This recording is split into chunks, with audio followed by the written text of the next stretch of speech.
All right, let's talk about the tight ends. And I would say normalcy has kind of reestablished itself now that Mark Andrews is back and healthy. So at the top three, we have Kelsey, Waller, Mark Andrews. I don't think any big surprises there. Raybon, who are you high on at tight end? So I think still TJ Hawkinson is a guy that, you look at the pricing on DraftKings, and Kelsey's way up there. So love Andrews, but then Hawkinson kind of coming in third. And I think there's a big drop off after that. So like Hawkinson going against the Tennessee Titans, you look at the last few games, it's 11 targets, 9 targets, 8 targets, 7 targets, 4, and then 8 and 10. So like, even, whether it's been with Patricia, whether it's been with Darrell Bevel, we've seen Hawkinson consistently put up numbers.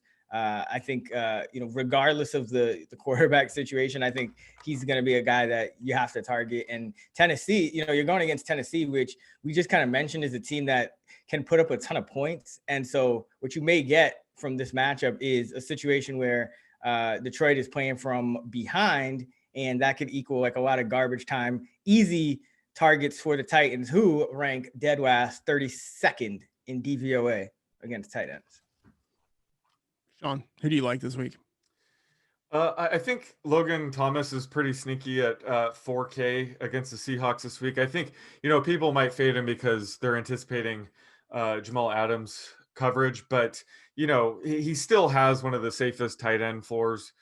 In DFS, he typically runs a route on 90% of Washington's pass plays, 3+ catches in 7 of the past 8 games. And honestly, outside of the top 3 at tight end, what more could you ask really from a cheaper tight end? So, I like Logan Thomas at 4K this week. I think the football team is going to be forced to throw a bit more. And, hopefully Alex Smith is quarterback, because I think he loves targeting Logan Thomas and JD McKissick. But I think those two guys will be key this week for the football team.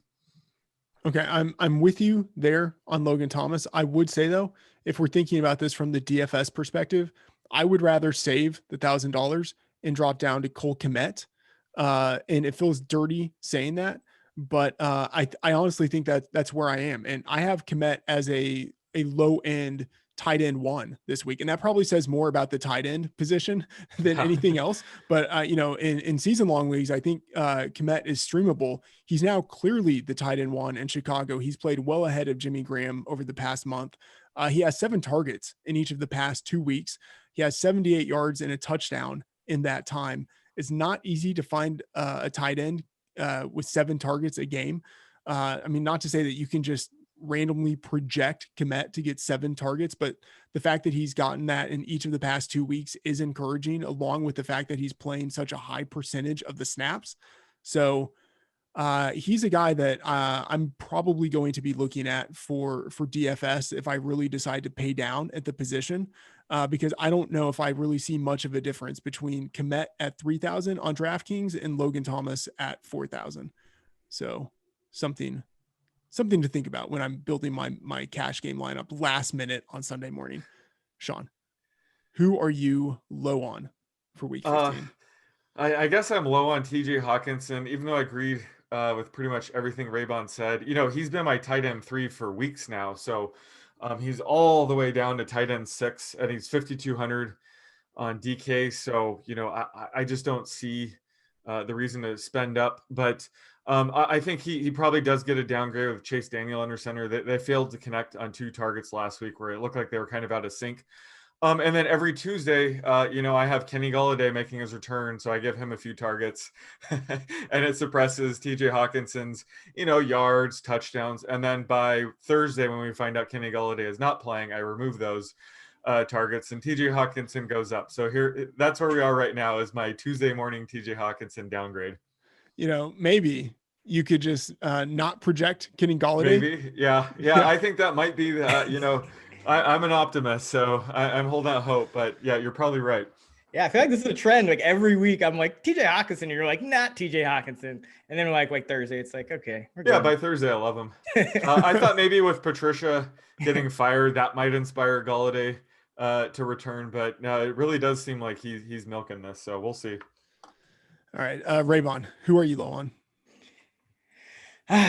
I am going with. I feel like this is the same every week. Like me and Sean are on opposite sides. Like he'll hate Hawkinson and love Goddard, and I'll Hate love. is a very strong word. Okay, Hate okay. is a He'll be very down on strong- Hawkinson and up on Goddard, and I'll be the opposite. So I'm going back to Goddard. I just think that, you look at the amount of routes available with this Jalen Hurts run Eagles team, and it's just it's not optimal. And then last week, or the last couple of weeks, we've seen Goddard run 68% and 71% of the routes per dropback. So and last week we saw Ertz jump up to 62%. So with that, Goddard is kind of a fringe tight end one for me, just because we don't know exactly how many routes he's are going to be available with Jalen Hurts dropping back, and then because Hurts is so liable to scramble, that kind of there's a lot even more volatility with that. So I think Goddard is a guy who I'm just being a little bit cautious with, and this Arizona defense has been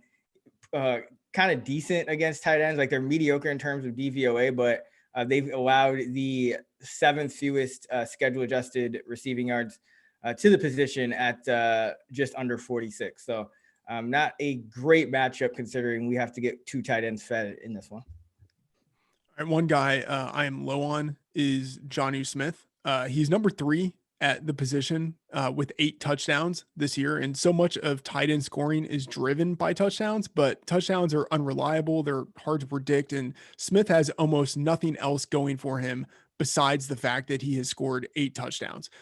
In the 7 games since he was injured in week 6, he has just 22 targets, 13 receptions, 124 yards, and only 2 touchdowns. Over the past 3 weeks, he's missed 1 game. In another game, he had 0 targets. And in the 3rd game, he had just 2 targets.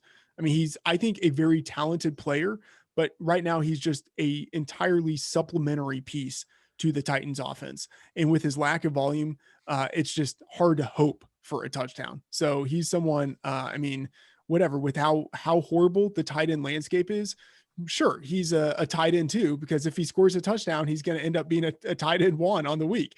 But, it's hard to hope for a touchdown right now when he's barely being targeted. So down on Jonnu. All right. So tilting because he ran tied for a season high 80% of routes last week and Ferkser dropped. But I agree. He's been like the hardest tight end to project because he could run routes and do nothing with them, or he could run like half the routes and get like 2 touchdowns. So I kind of agree there. It's a lot of volatility. Yeah. Sean, give us the prop. Well, Raybon tipped his hand a bit here, but I'm going with Dallas Goddard receiving yards. Basically because, Raybon mentioned it, he's a fringe tight end 1. This is the fantasy playoffs. So I think he's going to be a very popular sit-start question this week. Obviously, the main concerns are Ertz and Hurts here. So, where are you projecting Hurts and passing yards dictates Goddard here. And then Ertz, we saw his routes run go up to 62%, which is where I think he'll max out the rest of the season. But where do you guys have him projected? Because I have Goddard at over under 41.5 receiving yards, which again puts him at a fringe tight end 1 and is going to be a very tricky call this week. I'm taking the under. I have it around 38.5. Yeah, I'm actually right in line. I have him at 38. So yeah, it's a good line. I think he'll end right there. It's just, does he get 3 catches or does he get 4? Yeah. I have his receptions at 3.6. So yeah. How about for passing touchdowns? Where do you guys have Jalen Hurts set at? Because that does dictate this a bit. But I have him at 1.4. Okay. Yeah, I have 1.4 as well. I have him 1.3. So again, that could change, but I do what I do is I take like scramble percentage and work that into like the team's drop back. So I may be just a little low because I'm projecting like a certain percentage of scrambles, but yeah, I have about 1.3 TDs. Got it. Yeah, I mean Goddard's probably the most likely guy to catch a passing touchdown from him, but yeah, it's going to be a bit lower than Carson Wentz in there. So I don't know what to do yet, but yeah, he's going to be a tough call later in the week. Sean, how many receiving touchdowns do you have for Goddard? Because I agree. I think he is the likeliest of all of those guys to score a touchdown. Yeah, right now I have 0.3. Okay. Same. I'm way over on that. I have 0.4. which I guess I say way over, but like 0.43. Like it's significant when we're talking about just 1.4 touchdowns to go around. Because that's, I mean, honestly, he'll probably have to score a touchdown to hit value, but you could say that about pretty much every tight end outside of Kelsey and Waller. So, Goddard's kind of lumped in this huge, massive tight end one tier right now. Yeah. All right. How about here's the question: are you guys starting Goddard or Jonnu? Oh, Goddard for sure. Yeah. I actually have Jonnu a little ahead of him, so that's good to know. Interesting.